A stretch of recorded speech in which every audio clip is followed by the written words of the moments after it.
So if you could be here around 9, that would be great. Okay? Well, listen here. Hello, and welcome to 90 Day Fiancé MK. I'm Mr. O, and today, Miss H and I will be discussing Season 9, Episode 13 of 90 Day Fiancé. In this episode, Thais and Patrick fight over control, communication, and dad. Bilal gives Shaeeda a hard copy of the prenup. Emily and Kobe break the one rule they had to follow. Guillermo gets cold feet as Kara plans the wedding. Brian and Mahala don't approve of Jibri and Miona's plan, and Mohamed doesn't care about any of those things. As always, we'll end with our Students of the Week, class dunces, and life lessons. If you like what you hear, please give us a 5-star rating and subscribe. All right, thanks for listening, stay safe, and enjoy. Hello, Mr. O. Hello, Miss H. How are you today? Not bad, not bad. How about yourself? I'm doing okay. Yeah, we're looking at our calendar. It's getting real crazy. We're starting to get into travel mode. Yeah, very crazy. Both of us. Both of us. Yeah, there's definitely situations where, like, yes, I'm just like, I definitely won't have Wi-Fi on this day. I will be deviceless for 3 weeks, so we're going to try figure it out, but please be a little patient with us if we may skip a week. Yes. We'll cover it. It just might be a week late. Right. So speaking of a week late. Don't you start. Yeah, let's start off with that. All right. So we got Emily and Kobe. Emily wants to run wedding errands with Kobe, and Kobe isn't enthusiastic about it because he's still annoyed Emily had brought a backup ring, which shows him that she just doesn't trust him. He's also finding her difficult because her stress level is high planning for this wedding. She's pretty vague about what errands they need to be running, and it was more of a ruse to get him alone to tell him she might be pregnant. Kobe doesn't think it's possible, and Emily argues, why not? She's not on birth control, because Kobe actually told her not to be because he believes that birth control will negatively affect future fertility. So their form of birth control was basically the rhythm method or the calendar method and pulling out. Emily says she wants to have more kids, just not now. Emily reminds us of her dad's one rule, which was basically her not to get pregnant. They go to the pharmacy and Emily takes the test in the bathroom. After 2 tests, they get confirmation that Emily is, in fact, pregnant. Emily reminds us once again that it's the one thing her dad warned her not to do. Emily says that they can't tell anyone until she's showing or until after the wedding. Kobe doesn't know how he's going to look her parents in the eye. Kobe says that they can't change anything, so they need to be responsible, and he says it's just very heavy right now. Emily is disappointed and kind of offended that Kobe isn't more happy. Okay, so do you think that's a realistic reaction for Kobe to be happy when even Emily isn't really happy? She doesn't seem happy either. That's what I didn't understand. Like, if he's matching her vibe, and she's like, well, he should have been more happy. It's like, then you should have been more happy because you're doing the same thing he's doing. Like, right. And because it is one thing to be like, you know, she's going in there not like, oh, man, this is what we planned, but isn't it great? She's like, oh, this is the one thing my dad told us not to do. Which, I mean, oh, my God. They're not the sharpest knives in the drawer here. Like. Yeah, I mean. There's so many birth control methods that they could have actually used. I did look up, because I was curious a bit, because I had heard once a statistic like, it's 80% effective using, calendar method, rhythm method, whatever. Yeah. But I also don't think that is assuming that they're still having sex and pulling out. Yes. So that's what I'm saying. So the method that they were choosing is planning. The family planning, national family planning, rhythm or whatever. It's supposed to be like, oh, I'm ovulating on this date, and you're supposed to get up and take your temperature every day and things like that. Like, it's not just like, oh, I just looked at the calendar, right? And when certain benchmarks are met, you're like, nope, can't have sex for 2 weeks, right? And it's supposed to be like half of the time where you don't have sex. It's not like it's not like what they were apparently doing. And then kind of the rest of the time, you should pull out. Like, and it's not like no, you pull out when she's ovulating or whatever, and then don't otherwise. And it was like, that's not an effective birth control method at all. That's not birth control. Like what you're doing is just, and apparently it's not. Like they didn't even, this is like at best, the second month that they've been there. Yeah. I think so. Cause they have 90 days to get married and their wedding is soon-ish. Yeah. So, yeah. So they didn't even make it like then. And I was like, oh my God. So there's, like I said, a wide variety of birth control options besides the pill, which Kobe probably should do his research on. It doesn't have any, there's not really any studies that show it has a significant amount of fertility. Now, he may be right that he knows people that took the pill and then had trouble conceiving, but those people probably would have had trouble conceiving regardless of the status beforehand. Sure. And it is just difficult to tell too. I think even doctors don't really know how long after the pill, like you stop taking it, you could really be pregnant. Apparently, it kind of sounded like within a month after her taking the pill. So I don't understand why he's so worried about her future fertility. Based on my personal experience, yes, it's the next month. Right, but I've heard like multiple things, right? So doctors won't say no, because it does change for different people. It does change for different people. Just like all kinds of things are different for different people. At how you're going to react to any kind of birth control method that you choose, but like they're already proven fertile myrtles, so I don't understand why they think that. That's my. It's like this has happened once already. Yes, and then the other one is like, and I did feel for Kobe just to be like, well, we're going to hide this till I'm showing. And I'm like, that is not a small girl who wears big clothes, like very billowy clothes all the time. She could hide it for a long time. Yeah. Potentially, based on how she carries it, right? And I'm just like with Kobe, it's the same thing because we see this happen all the time where the one person, it's their parents, and they're like, "Well, I don't want to tell them, so we're going to keep it a secret." And then when that secret comes out, who do they blame? Are they going to blame Emily? Right. No, they're going to blame Kobe. He's the one that's going to get in trouble. He's the one who is already suspicious to them anyway.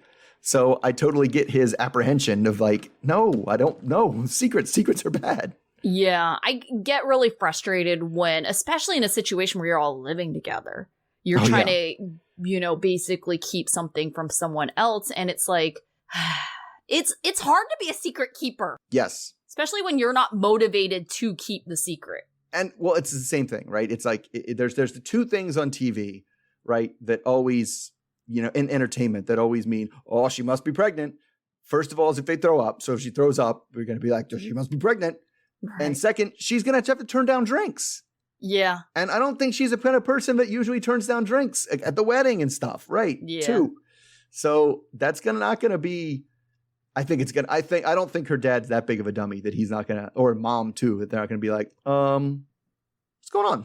Right. I definitely can see her dad picking up on it. She's also the kind of person who doesn't really seem to really care about drinking while she's breastfeeding, because that would have been an easy explanation as well. But we've already seen her get drunk while, because I had made the comment, like, is she just going to pump and dump? I don't know. Yeah.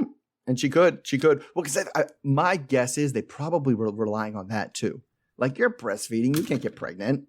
Like, oh gosh, that to me is frustrating. Who ever said that was a form of birth control? I mean, I've always heard that it can be trickier, but again, from personal experience, you definitely can. Right. Gosh. Oh goodness. Now, we're doing this all the thing. I keep saying personal experience. It was on purpose for me though. Like it wasn't. Yeah. It wasn't. You guys were married and you wanted to have kids. Exactly. Yeah. All right. So moving on from them, let's go to Jibri and Miona. So Jibri and Miona are still in their very loud and obnoxious sweaters from last episode. So we must assume that it's later that night. And Jibri starts by just randomly burning sage in the room where his mother is for good luck before Miona is going to come talk to her. So he goes and hides in the basement, and Miona goes up to talk to Mahala. And they do jump right into it. Miona tells her that they will be doing a big wedding, maybe in about a year, but right now they're looking for elopement options.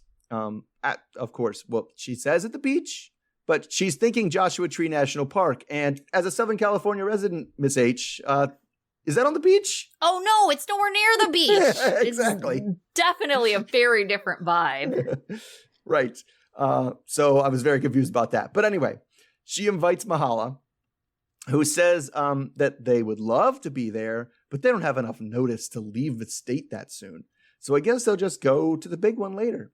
But also, last time Mahala hadn't heard anything, Jibri seemed like he didn't really want to get married. So what's up with that? Miona kind of smartly says that she's like, I'm not going to speak for Jibri, but he doesn't want me to leave. So Mahala very, very lukewarmly says that if that's what you guys decided as adults and you came to this decision and that's what you think is the best for you, then I guess okay, whatever.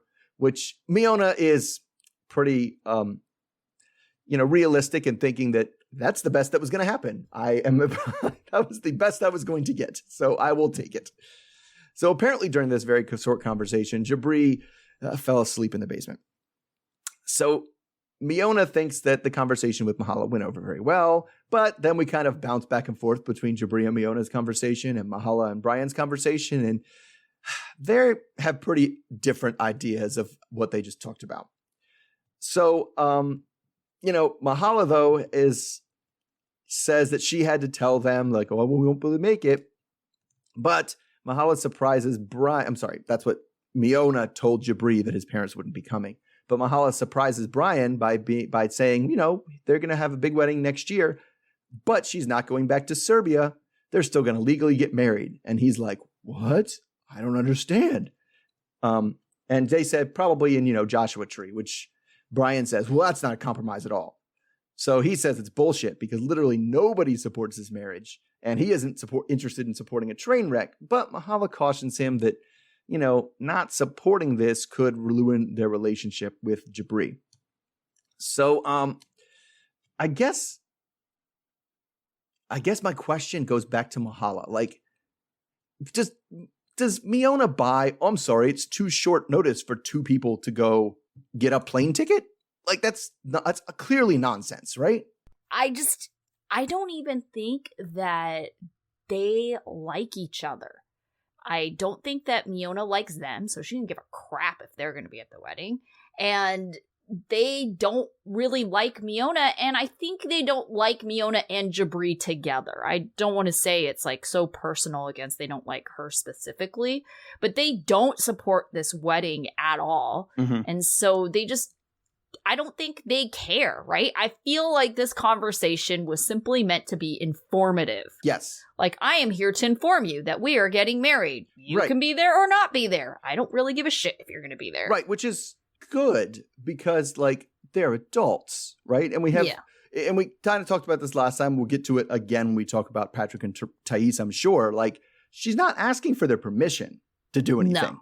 And she doesn't have to ask for their permission to do anything, because she's an adult making a decision for herself.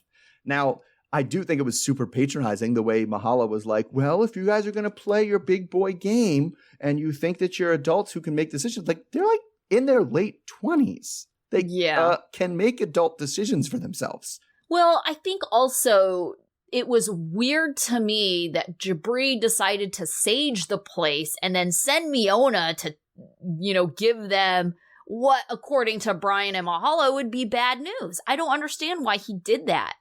It's like, Jibri, are you so out of touch that you don't get that your parents don't support this relationship? And the reason why they don't support the relationship is because they have it in their mind that Jibri isn't all in. And so for them to see Miona come and tell them the news, to them, they're kind of like, well, is Jibri like doing this under duress? Yeah. Like, is he being pressured into this wedding? And more or less, it was, I got the impression from the two of them, they were like, if you talk to your parents about this, they will talk you out of it. Mm-hmm. Like, and so I'm going to tell them instead, because they're not going to talk me out of it. Well, I kind of got the impression, and I kind of support this in a way, I don't think it worked out this way, was Jibri wants Miona and Mahala or his parents to have a relationship with one another outside of him. Yes. And so I think that was at least what he said. Like, I think they need to build a better relationship. So I think Miona should be the one to tell. I don't think for this specifically, maybe something a little bit more joyous in their eyes would have probably been a little better. Some good news to Mahala, not bad news to Mahala. Right. But I get what he was trying to go for, but at the same time, it's like it didn't work out that way because of how they all feel about this situation, about them thinking that Miona is pressuring Jibri into having this wedding. So, it just doesn't, hearing it from Jibri would have been better. The messenger would have been better and maybe better received. Because then it would have been like, oh, I guess he has decided for himself. But they wouldn't. They wouldn't say that. They'd be like, well, is she pressuring you into this? Is this really what you wanted to do? Because, last time we talked, blah, blah, blah, blah, blah, blah, blah. Like, and he just gives in because he's a pushover. Yeah. It was frustrating to me that Brian was kind of saying, well, this isn't a compromise. It absolutely is a compromise. Yes. Like Miona isn't getting the wedding that she wanted. She wanted the beach wedding. Instead, they're going for some cheap alternative that's just, quick and fast. And yeah, it seems weird to me that Joshua Tree is like the place that they decided on. Right. Because you still have to travel there. And it doesn't seem significantly different from the landscape that you see in, like, North Dakota. Yeah, probably not. Well, based on the title card, I mean, I have not ever been to North Dakota, but based on the title card of them always, like, pictured with cactuses and stuff. Yeah. Right. Seems the same. But it doesn't make any sense to me. Like, why are you going to travel all that way? And the thing with Joshua Tree as well, it's not close to an airport. So you got to fly out there, rent a car, drive out there. It's like there's significant travel associated with what you're trying to say is a quick elopement. Right. Why not do it at grandma's house or at the courthouse even? Like that to me just doesn't make any sense. I mean, I think it was because I think that unlike what Brian was saying, it is totally a compromise because she wanted two things from her wedding. Not in Dakota, at beach. Yeah. So it's not at the beach, but it's also not in Dakota. And like they couldn't get over that. Like, why is she she just was like, I kind of get it when you get like a bug up your butt about something. You'd be like, no, I just wanted to get one thing out of this, and I don't want to get married in North freaking Dakota. Right? Yeah, she did say about the snow. But Joshua Tree is also very cold in the winter as well. Sure. I mean, I mean, it definitely goes into, there's a little bit of, what's it called? Conspiracy, because, we know from their social media or whatever, we know where they are we know where they ended up landing after all this, and it was Palm Springs, which is not that far away from Joshua Tree. So, they already kind of have a foot in Palm Springs anyway, and they're just like, well, this is a place that's near there that's like, nice enough, cheap alternative. Yeah. Well, and I guess the desert, even though it's not warm by any means, it's also not snowing. So yeah. Well, wherever like that gets like you get that the sun goes down, it gets very cold. But she's like snow in my veil. She was weirdly offended by snow in my veil, but like I just think she wanted to get something out of it. She's like, I don't want to get married by your grandmother in our backyard. Like I'm not doing that. Not North Dakota. Or whatever. Yeah. Which Dakota are they even in? Are they in North or South? I don't know. I think it might be South. We apologize to anyone who's from the Dakotas. That's one of my weird little political hobby horses. That there should not be two Dakotas. That was bullshit. That was a ploy to get more Republican senators back in the 1800s. There should only be one Dakota. All right. Let's move on to a couple that also, is trying to compromise here. And that's Kara and Guillermo. So, well, maybe. I don't know. One person trying to compromise. I'm not sure what's going on there. You're like, I don't think compromise is happening at all. Kara is putting together wedding favors of bottles of Patron for their now 40 guests. Kara is in full-on wedding planning mode, which included wedding dress shopping, meeting with an officiant who gave them questionably amusing marriage advice, and choosing a venue. Kara is also trying to keep things cheap by doing things herself, and she admits to not having Guillermo do much because she just doesn't trust him, mostly because he doesn't know the area and she worries that he might mess up details. Guillermo is also helping with the favors while Kara asks him about his suit and his vows. Guillermo assures her that he's going to have everything done, and Kara just starts rattling off a checklist, and Guillermo interrupts her to ask if she trusts him. He keeps telling her to calm down in Spanish. Kara then asks how Guillermo is getting to the venue, and he vaguely answers, people? He assures her that he will get a haircut and figure out his vows in Spanish and in English. Kara insists that he get someone to check his English grammar just so it makes sense, and Guillermo is kind of offended by this because he thinks she's implying his words are going to be poor. He tells her everything is going to be okay. He appreciates the bigger wedding, which is the compromise, but her controlling nature is making him question this whole wedding.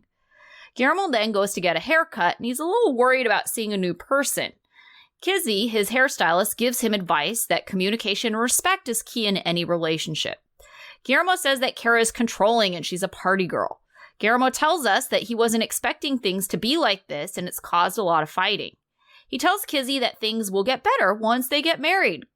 Kizzy disagrees and thinks that they need to communicate and resolve their issues or just accept how things are because things aren't going to get better or change on their own. Later, Kara and Guillermo have a date night where Guillermo brings up his concerns about her partying and asks if things are going to change. Kara says she's feeling overwhelmed with love, but wonders where this is all coming from. Guillermo assures her that he still loves her, he just wants to know if she's going to change. Kara is frustrated that he's bringing up these issues when they're getting married in 2 days, and thinks that if he really cared about this, he should have tried to figure this out before. Kara has a very dismissive demeanor towards him. Guillermo says she treats him like a kid and an idiot, and mistreats him in front of her friends. Kara says she's always been herself, so he knew exactly what he was getting into, and she tells him not to marry her if he really feels this way.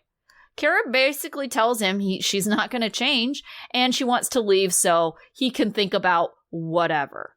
All right, so did Guillermo really think that she was going to change after the wedding? Like, what made him think that this wedding was somehow going to change the way that they are in their relationship? I mean, I think because from his perspective, she already changed once. And he was like, so you're going to go like back to the way you were in the Dominican? Because I like Dominican Kara a lot better than I like Virginia Kara. Well, it sounded like Dominican Kara still partied. And I mean, this is the first we're really having him verbalize that this is an issue for them, I feel. Yeah. I mean, it is because part of it just comes from how extraordinarily young he is, right? He's super, super young. And she is super, super patronizing. Like, all the time. Like, I see it like through it, and I was like, wow, that would be annoying if someone treated me like that. Like, that's one of those things I don't think it's going to change immediately after the wedding. It's better, but like, it's going to get worse. It could get worse immediately after the wedding, but I'm like, are you still going to be patronizing him when he's 35? Like, he's not going to be, like, you're not going to see him as like a child anymore. Like, she almost sees him as a child, which is very, very concerning for their whole storyline to me. Right. Well, I think there's a couple things. I think she thinks of him as a child because of the age. I think also just that she feels like she knows what's going on because she knows the area. She has a better command of the English language, you know? So I think those are all elements that could improve with time. If he knows the area, you know, they've been living there for a while, his English gets better. But I don't think it's going to change, like, even if he's older, because I think that's just how she is. I would venture a guess that she talks to almost everyone in her life like this. It is not exclusive to Guillermo. I don't know.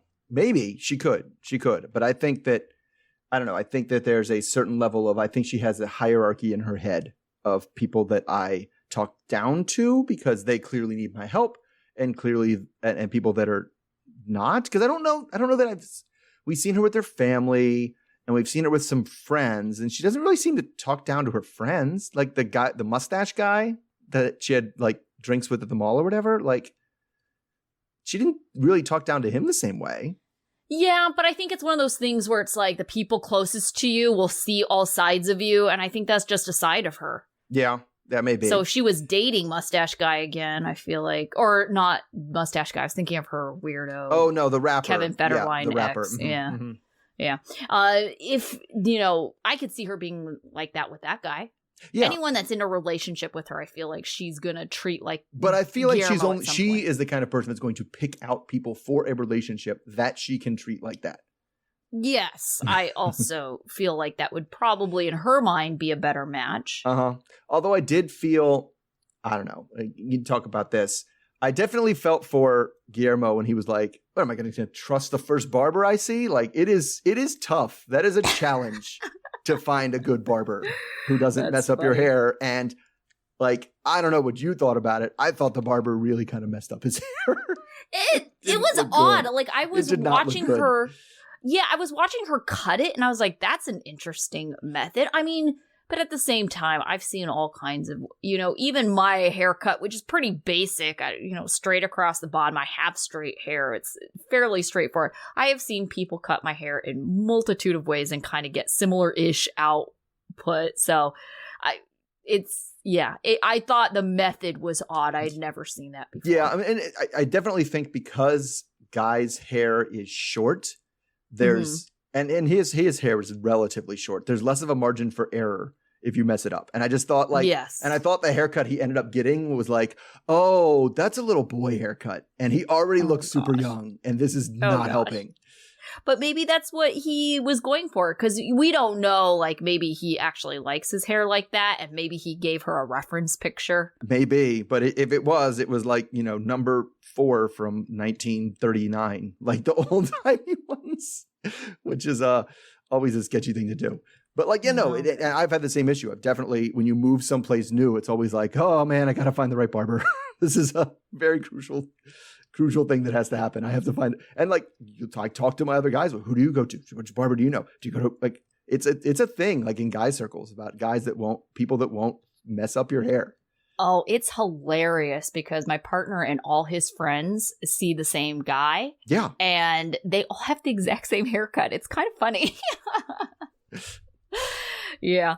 But I actually, haircuts aside, appreciated the advice that Kizzy was giving him because I was thinking the exact same thing. Like, Guillermo said something super naive, like, oh, things will get better once they get married. Why? No. What's happening? And Kizzy's like, no, they're not going to get resolved unless you actually communicate with one another or just accept that that's how things are and move on. Right. The only thing that gets, like I said before, the only thing that gets resolved by getting married is if your problem was, I'm upset we're not married yet.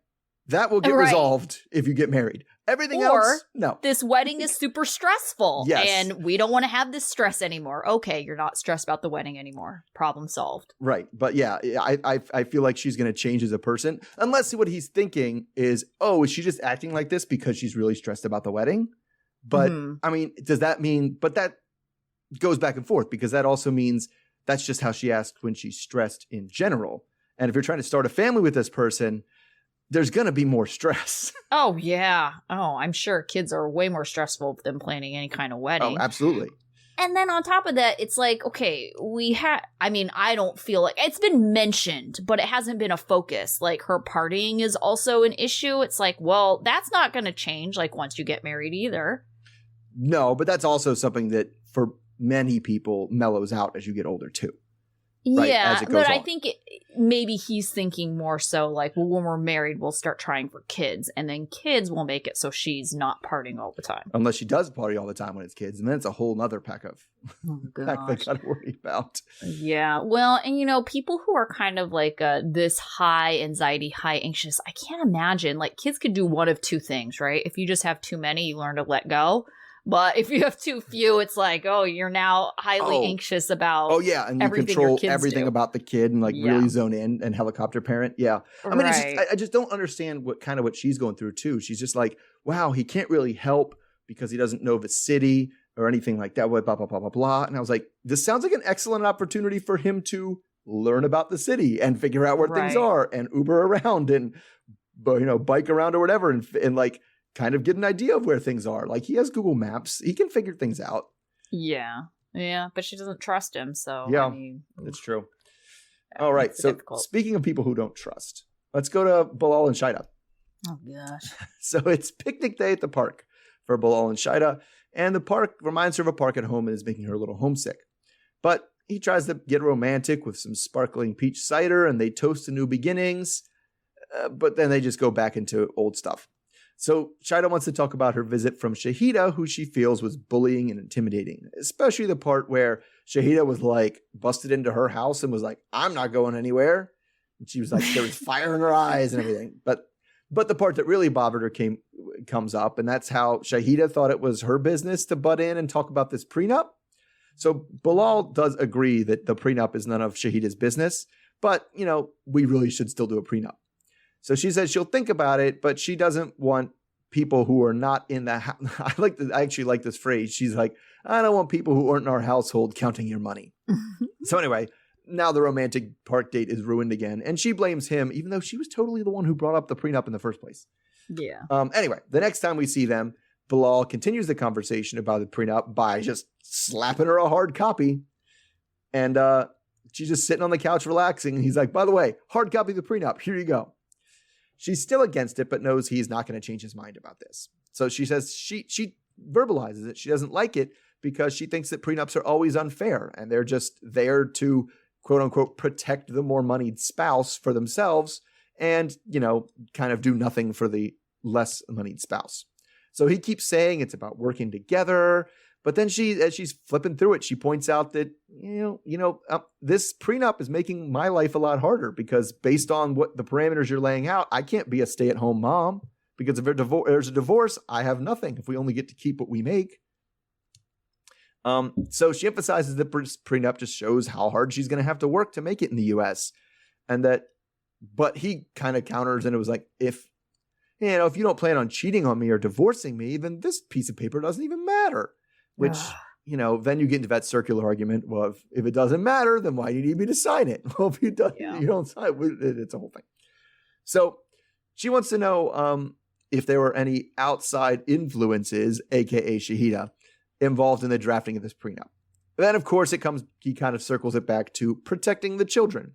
And it's just a document that says she won't take him for everything he's got. But she says she feels like it's her now paying the price for the things that happened to him in the past. So she does not sign it and tells us one of the smartest things we've ever seen anybody say when this comes up, that she's going to take it to another lawyer and have him look at it to make sure that her interests are protected as well. So what do you gather about what's in this prenup? Did she not understand it, or did he just draft a completely ridiculous, unenforceable prenup and slap it in her face? Oh, I'm sure he did. I'm so happy that she brought up the points that she did. Mm-hmm. The one thing that I wanted to know more about is he was talking about if she cheated or she divorced him, but what does she get if he cheats or he divorces her? Right.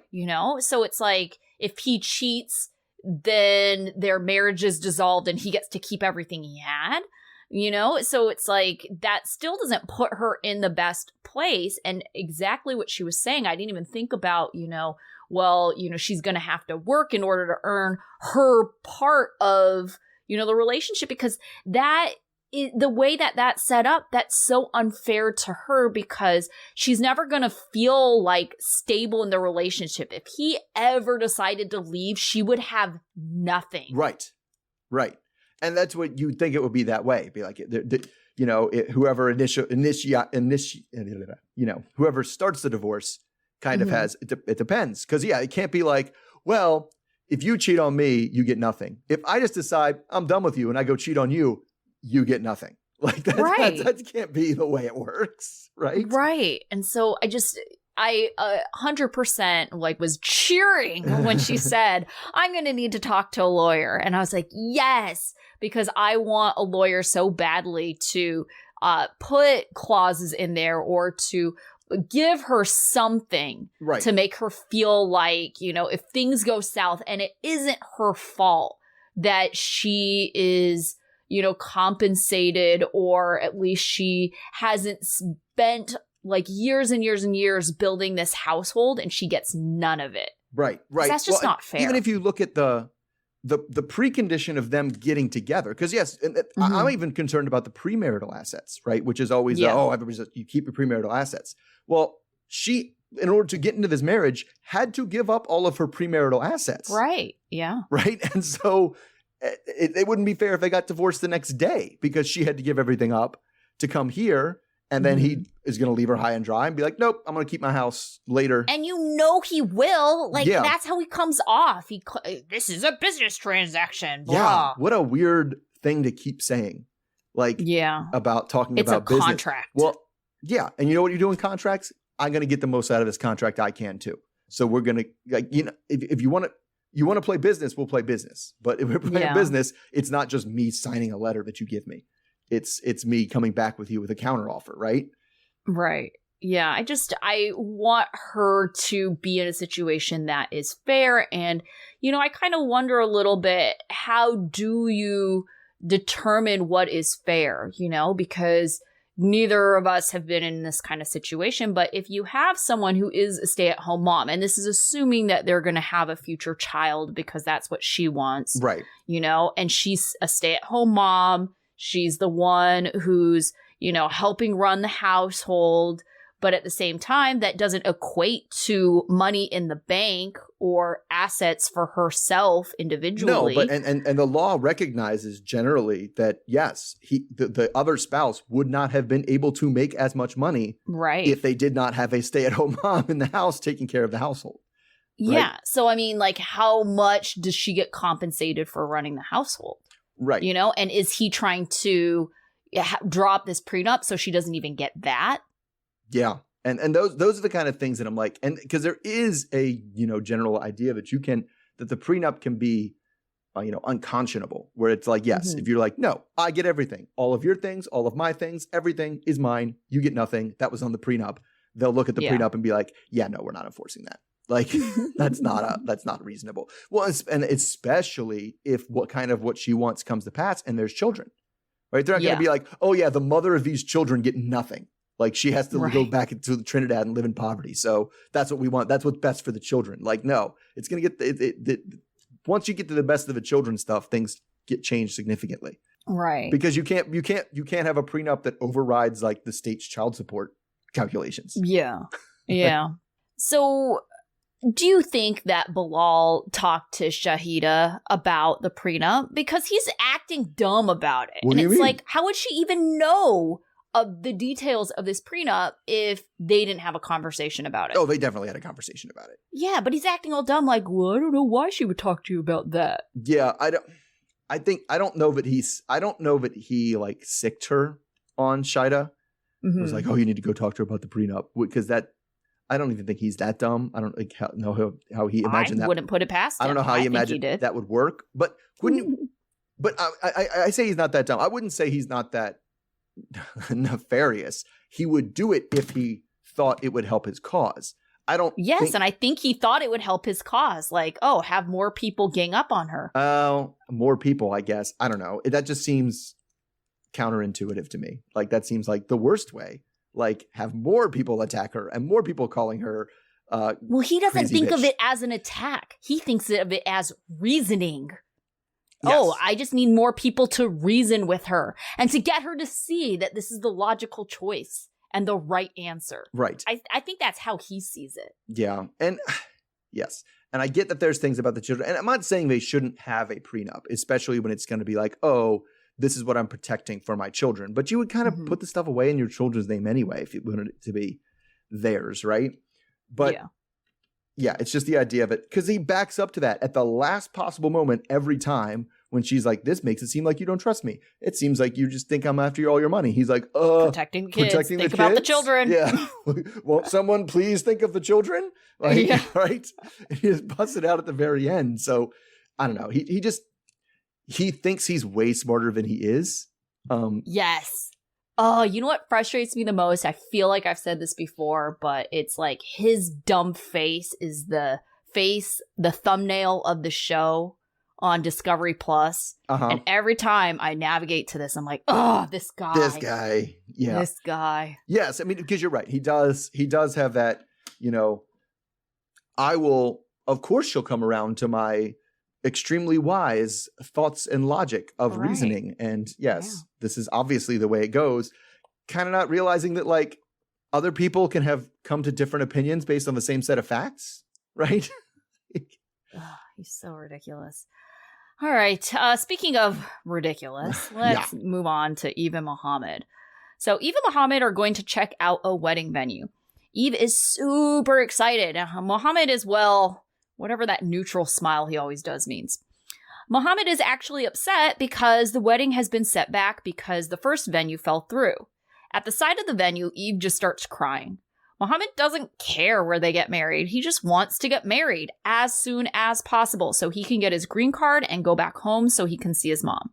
Eve is gushing over this venue.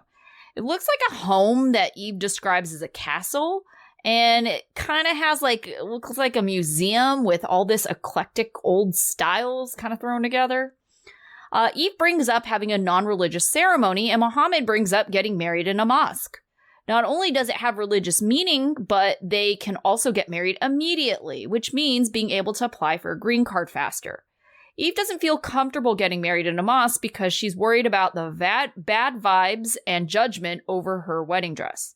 Eve says she understands that Mohamed feels like his life is on hold, but she thinks he needs to consider what she wants too, which is a fancy wedding.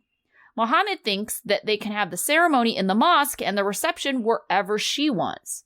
Mohamed then texts Eve, I don't know why, because they're in the same house, saying that he wants to find another sponsor, and Eve is just confused. So Eve says it doesn't work like that, and he can't just find another sponsor.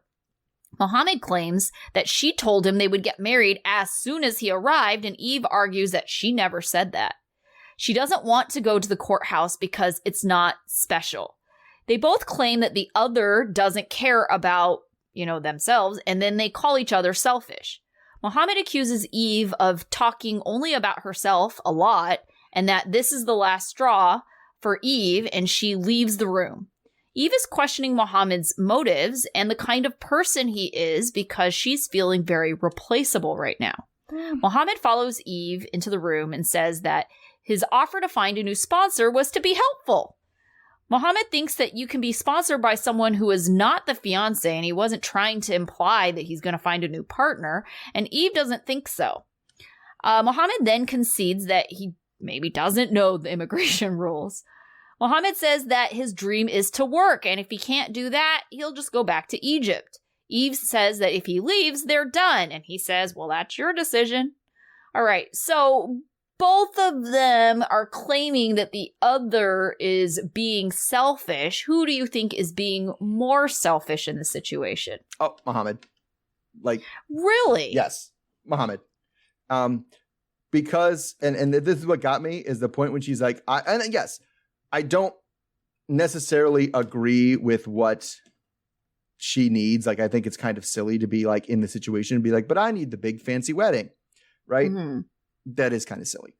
But the way he just completely dismisses all of her concerns as she's like, well, they're the things that I want. He's like, nah, I'm going to stop you right there. I don't give a fuck. I don't give a shit what you want. These things don't matter to me. All that matters is what I want. You shut up. It's basically what he says to her. That makes him more selfish because it's not, he's not talking. And he's like, oh, I need to get back to see my mom. I need to be able to work. She's talking about a delay of 3 to 4 weeks. And he's acting like she's talking about 3 to 4 years before he can do that. That's interesting, your take, because I thought that Eve was being more selfish because Mohamed was willing to compromise. He said, okay, we can have a ceremony, whatever you want. Let's just do a courthouse wedding. And Eve is saying, but that's not special. And it's just like, well, he's trying to get the logistics part done.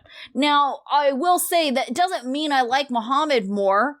He's definitely an unlikable person. And I also feel like these two people shouldn't be together. But if Mohamed was a little bit more right, they shouldn't be together. I do question his motives. Eve's not wrong because it does seem like his priority is to get a green card. And, skip out but to me, it doesn't seem as selfish because he misses his mom, and he really just wants to see his family. And we've seen a lot of these foreign partners. He didn't say that to her at all. He tells that to us in interviews. Right. But when it came down to why do you want to get the green card so fast, he doesn't mention his mom at all. He says, I have dreams. I have this plan of a career that I wanted to do, and I need it right now. That's what she hears from him. Mm-hmm. It was my plan and my dreams of my journey of a career. And it's I'm waiting you to ask a month so I can have the thing that I've been like dreaming about for like 40 years. Like, like we pump the brakes a little bit. The reason why I think he is being less selfish is because he's willing to compromise. Sure, we'll have the big wedding. No, because the only thing that matters to him is getting married, getting that paperwork signed right away. And that's the one thing he's like, right away, tomorrow. We can get it done tomorrow. Let's go tomorrow. What was her offer of compromise, though? What was her offer of compromise? Yeah, his offer of compromise is we'll have the big wedding. We'll do both. But she knows he won't. Like, I don't think that's a serious Well, thing. it's her planning it. I mean, I think he'll do it. I mean, what's it to him to show up to some, like, ceremony, you know, or a reception? But I think she was kind of testing him, honestly. I think it was like, wait, are you really here to marry me or are you here for the green card? Because can we wait 3 weeks? He was like, no, absolutely not. I want the green card now. Now. I know that comes out now. But, like, my question is still, like, what was she doing to offer compromise? I mean, I don't know where she can compromise. But that's what I'm saying. She wasn't. That's why I think she's being more selfish in this situation. I don't think this was a compromise. I think it's a compromise. We'll both get our way. You're talking about a bunch of things I don't care about. Give me what I want, and then you can do whatever the shit you want. I don't give a fuck. Like that was his compromise. To me, that's a compromise. To me, it's the same as the Miona Jibri situation. The only thing he wanted was that paperwork signed today. Well, to me, it's the same as the Jibri Miona thing. Mm-hmm. Right? Their compromise is Miona wants this beach wedding.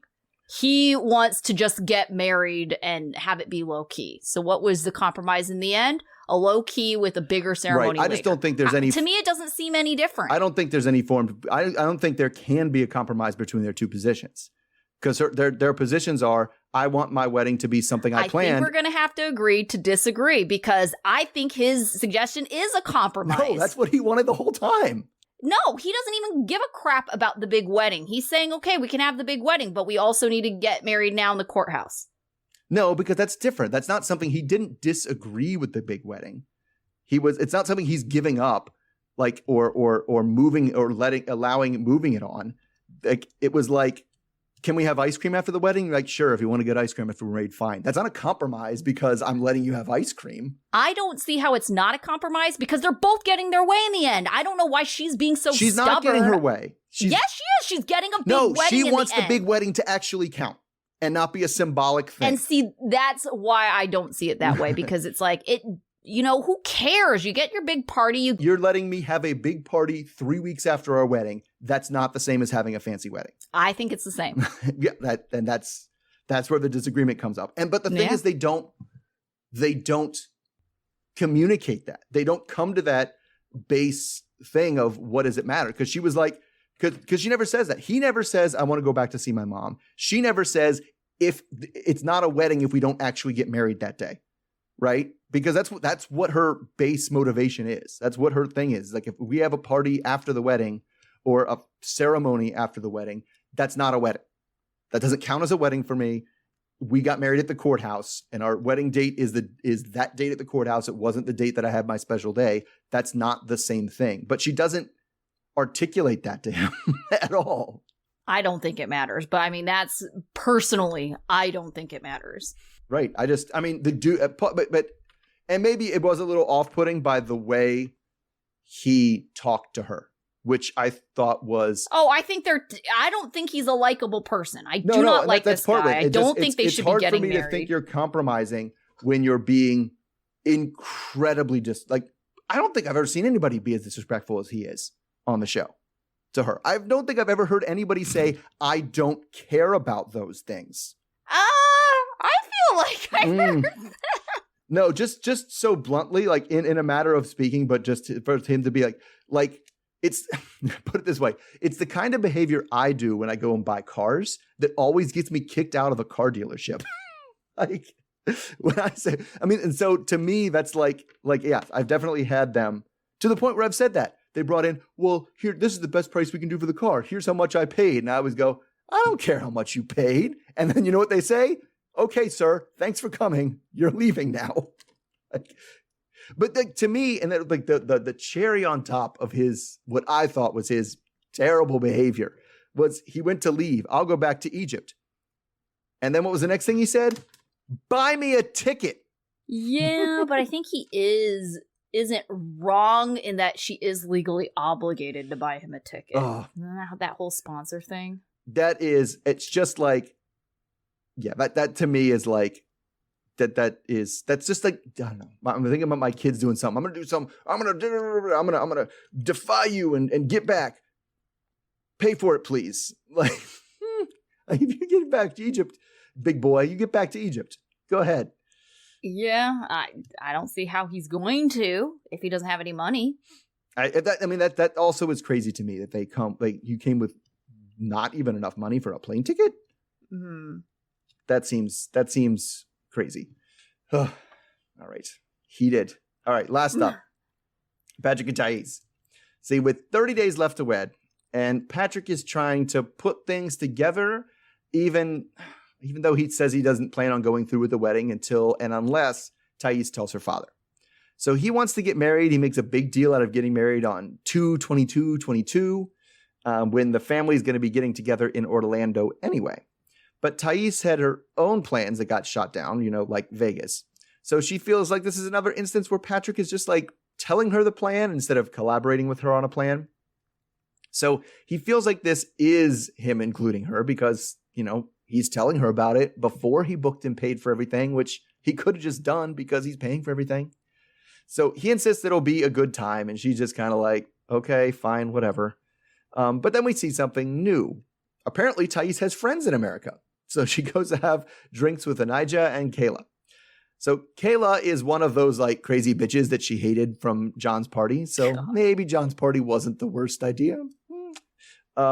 Anyway, and she was introduced through Anijah through her. And Anijah is another Brazilian expat. So they have since become pretty good friends. So they quickly get to the topic of wedding planning and how, also how her father doesn't know there's even a wedding.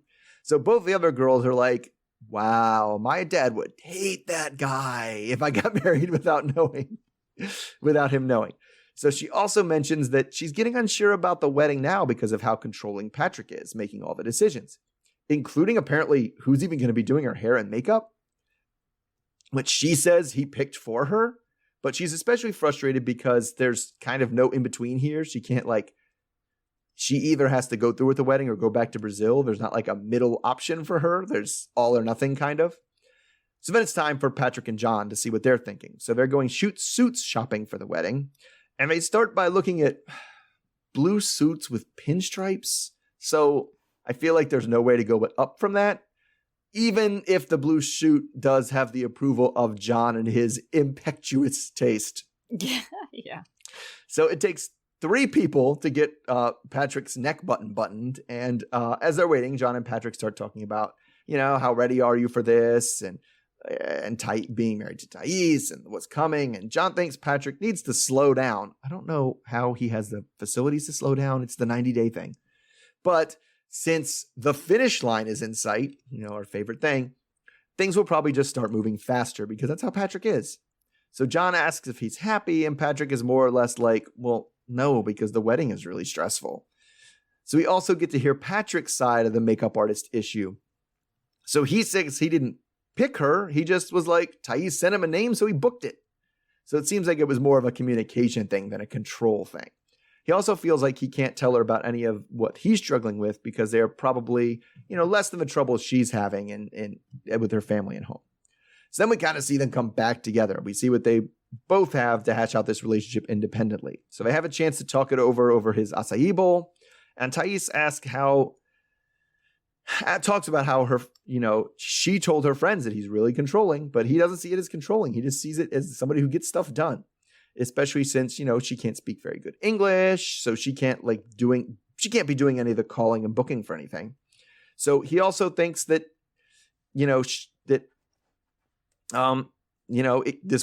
has to do more because this wedding can't be all that important to her if she won't even tell her dad about it.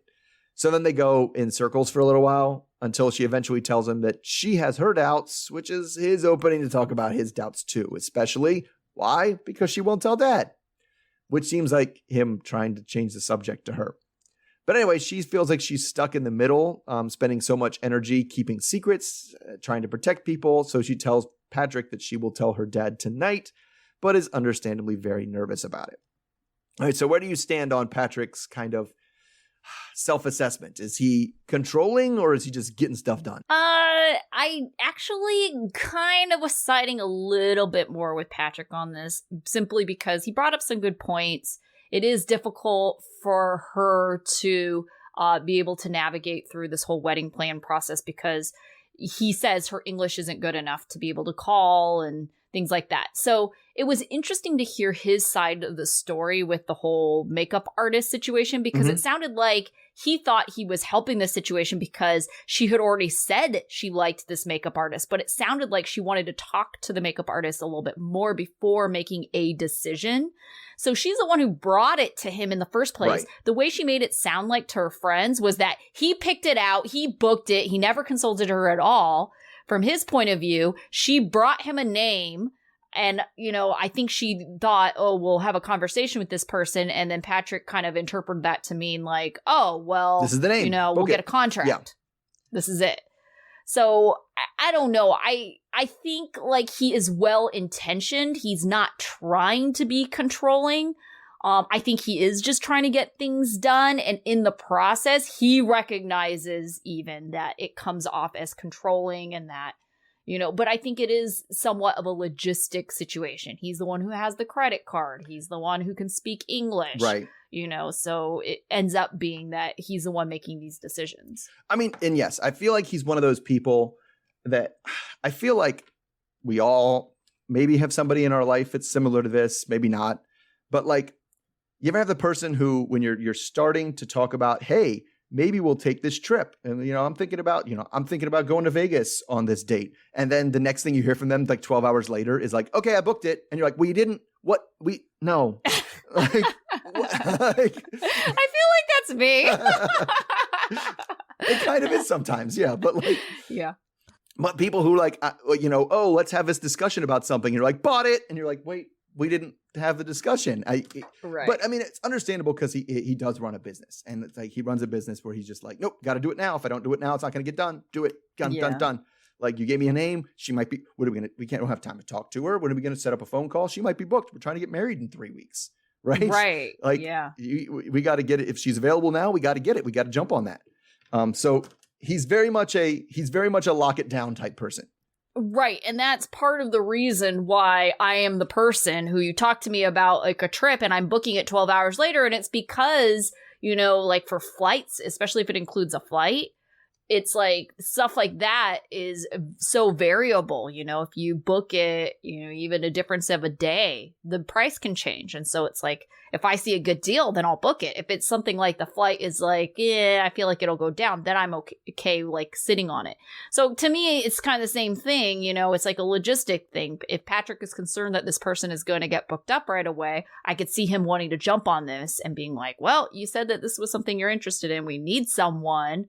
It's better than being left with no options. Yes. Yeah. I mean, so I think it's a little bit in between. I just think it's a personality type that she might not have come across before. Sure. That, you know, I'm very familiar with. And it's like, because I do think she's not quite right. I don't think he's doing it to be like, no, I don't want you to have a say. I don't want to right. make I mean, I do say that, but the part where he was like, I'm well within my rights to just buy it anyway because I'm paying for it. That was messed up. Yeah. I did not agree with him there. Yeah. Because it's like it takes two people to get married. Go ahead and book that wedding in Orlando. See who's on the aisle with you. Yeah. Yeah. Yeah. But and I think also the way he talked about it also makes it seem like it's not a discussion. It does make it seem like he is simply informing her of what the plans are. Yes, it does. And it does. It wasn't like, hey, what do you think about getting married in Orlando? Because, you know, right. It was, we're getting married in Orlando. Like, yes, on this date. Yeah. It's like, and then she brings up the fact like, oh, well, you're not discussing. Well, yes, this is a discussion. I haven't booked anything yet. And it's like, but it doesn't feel like a discussion. Yes. It doesn't feel like if I told you no, you would then not book it. Right. Like, yes. It's really feeling like you're informing me rather than telling me. But I mean, all right. So then we go back to, it kept coming around. No matter what happened, it came back to her dad, right? Yeah. I mean, how are we predicting that's going to go? Because I can't imagine it's good. Yeah, it's going to be difficult, especially because I think the dad might have reacted better if she had told him in person, because then it doesn't seem so much like, okay, because like even think about the Jibri and Miona situation, you know? Like maybe the dad is thinking like, oh, she's under duress. That's the reason why she's making this decision. And if he doesn't see her in person, like he could just think that in his mind. Right? There's got to be some situation like in person, and he's going to feel like helpless and not like as genuine as if she was there and telling him, no, I want to marry this person. And Patrick wasn't around, you know, when they're having this conversation. So I think she should have told him before they left, but it's kind of too late for that. The ship has sailed on that one. So I don't think he's going to be very happy. I don't know if he's going to really believe her. But at the same time, as much as he's going to feel negatively about this, what can he really do? So I think it really depends on the kind of person he is. Is he the kind of person that's going to like stew in anger over things he can't control? Or is he going to just accept things he can't control? Yeah. I mean, I don't know. I don't think he will. I think he's going to, I just think it's too late. They're way too late. Right. And so I'm almost kind of on, I don't know if I'm on board with her. I think he needs to know beforehand, but at this point, I don't think it makes whatever. Cause right now, because she told him now, it is out of his control. It's done. Yeah. Right. Yeah. It's done. Whether we're getting married in 2 weeks and you can't stop it, or we got married last week and you couldn't stop it. It's the same thing. It's out of his control now. And yeah, I mean, let's be real here. Who is she telling this for? It's not for her dad. It's not for herself. It's for Patrick. Yeah. Yeah. True. Yeah. It's just, I mean, so I don't know that at this point, it's like, I think the damage has already been done. And yeah, I think so too. Telling him is not really going to solve anything. No. Other than it won't be something he can yell about anymore or bring the conversations to. Yeah, but I think it makes him feel like, I think he would be less mad if she tells him before versus after, though. I still think he's going to be mad, but... Yes. Well, yeah. I mean, mad. I mean, yeah, just he's going to be, just bad. Bad. Right. Okay, so a lot going on this week, but we did not hear from Ari and Binyam. So out of the group, who was your student of the week? I said Shaeeda. I did too. For not just the lawyer thing, which was really, really good, but like accurately pointing out the problems with the prenup. Exactly. That went beyond and deeper than like, but what if I want your shit? Like, Right. Yeah. And moving past the like, don't you trust me? Right. Right. Because that has kind of been the argument prior to this as well. Right. So yeah, I thought she did a really great job at communicating. I don't think Bilal was doing the best job at trying to understand, but I mean, she laid it all out there for him. No, his responses were not like responses to what she was saying. It was like, here are the things I have locked and loaded. Like, next up, click. Do you plan on cheating on me? Oh no, it didn't work. Click. It's about the children. Like, yeah. Yeah. God. Okay. What about your dunce? I gave the dual award to Emily and Kobe. I did too. It takes two, and like they had one thing, and they didn't even make one round. Like, oh, I know. And there's things they could have done, like many things. Condoms. She even said it while they were there. Maybe we should have gotten condoms. It's like, yes, we'll wait for that now. Yeah, goodness. Oh yeah, just I mean, and that's the obvious one, right? That's the one that people. Right. I mean, I guess there are some extreme, circumstances where people are against them, for moral reasons, but generally not. And I don't think they are the kind of people that are. So it's just like that. The solution was right there in front of you. Like, I don't understand what you're doing. Oh my goodness. Okay, what about your life lesson? So it's all about keeping secrets from your family, like. And this goes to Emily and Kobe, and it also goes to Thais. Like, especially secrets that it's like, this is 100% going to be found out at some point. It's not a secret that you can kind of, run the clock out on, and then it doesn't matter anymore. Like, if you get married or you have a baby, at some point they're going to find out. Yeah. Right? And so it's better to just, rip the Band-Aid off and do it early. Yeah. I mean, I understand what Emily's thinking. I mean, it's totally manipulative and terrible, but she's just thinking, like, I don't want my parents to take away this wedding that they're paying for because they're mad. I feel like that's what she's thinking. Oh, right, because she's spoiled and wants them to pay for the wedding still. Right. That wouldn't have even entered into my head. Well, yeah, no, because she specifically said, well, they're paying for this wedding, and I just want to tell them after the wedding. Oh, so that seems so much worse to me. Oh, yeah. No, that's what I'm saying. That's what she was thinking. She's totally spoiled. All right. My life lesson actually goes to a couple of couples, specifically Patrick and Thais and Karen Guillermo. Don't treat your partner like a child. You should always treat them like a peer and an equal. Otherwise, there's going to feel like there's an imbalance in the relationship, and that's going to lead to issues, resentment, things like that. Yeah. Oh, yeah. Mm-hmm. Yeah. Okay. So we don't have any immediate plans. I think we're going to have a guest host for next week. Probably. Yes. Yeah. You probably will not hear from me for a few weeks. It's not because Mr. and O disagreed about even Mohamed today. Right. Is because I am traveling and I'm trying to pack light. So that means no laptop. So yeah. No giant podcasting microphone. Mm-hmm. Right. And plus the Wi-Fi situation is going to be sketchy because I'm going to be on a boat again. So that's always kind of a weird situation when I travel and sure away from land and reliable Wi-Fi. So so we'll probably have a guest host for the next few weeks. And then, we'll figure it out at some point, but we will be back. Yes. Well, one of us will be Somebody back. will be back. The show will be back. Yes. All right. Until then. All right. Okay. Okay. Bye. Bye. Good.